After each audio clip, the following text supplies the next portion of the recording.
On vient de le dire, Freddy a atteint le stade de cyclone tropical très intense. Quelle est sa dernière position ?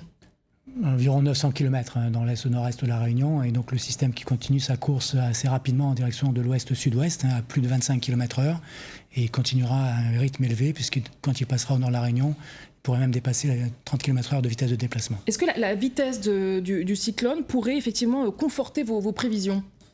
Oui, en général, plus un cyclone se déplace rapidement, moins il est facile pour lui de changer de trajectoire. Ceci étant, une petite inflexion de 5 ou 10 degrés de la trajectoire, ce qui n'est pas grand-chose, peut faire un écart significatif quand même au bout de 24 heures. Quel est le scénario privilégié encore à cette heure pour ce cyclone Freddy ? Pour l'instant, nos prévisions restent toujours dans la continuité. On n'a pas beaucoup changé. On a toujours une prévision qui fait passer l'eau plus près dans la nuit, donc de lundi à mardi, donc un peu plus de 24 heures maintenant, à environ 200 km. Mais il reste encore une marge d'incertitude de quelques dizaines de kilomètres, donc on ne peut pas exclure un passage un peu plus rapproché, même si pour l'instant, effectivement, l'hypothèse catastrophique d'un impact direct sur la Réunion semble à peu près exclue. Alors à partir de quand les situations, les conditions météorologiques vont commencer à se dégrader dans l'île ? Alors demain, l'Alizé de sud-est va se renforcer graduellement au fil de la journée. Il y aura également un changement de temps avec un masse d'air plus humide qui va commencer à rentrer dans l'après-midi. On aura quelques premières pluies sur le massif du volcan, mais rien de très méchant. Et ensuite, effectivement, c'est surtout dans la nuit que la situation va se dégrader assez rapidement en soirée.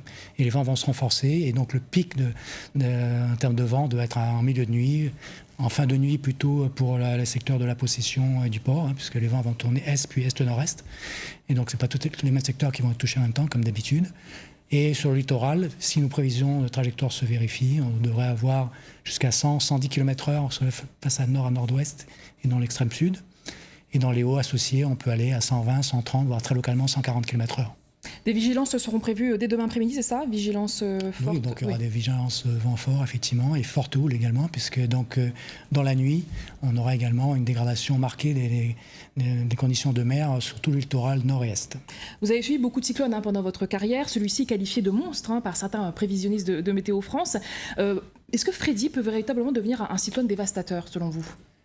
Il est heureux que la trajectoire ne soit pas directement en notre direction, parce qu'effectivement, oui, c'est un phénomène dévastateur. Les vents, les rafales maximales dépassent les 300 km/h près du mur de l'œil à l'heure actuelle. Donc c'est vraiment des conditions extrêmes qui sont capables de faire des ravages catastrophiques.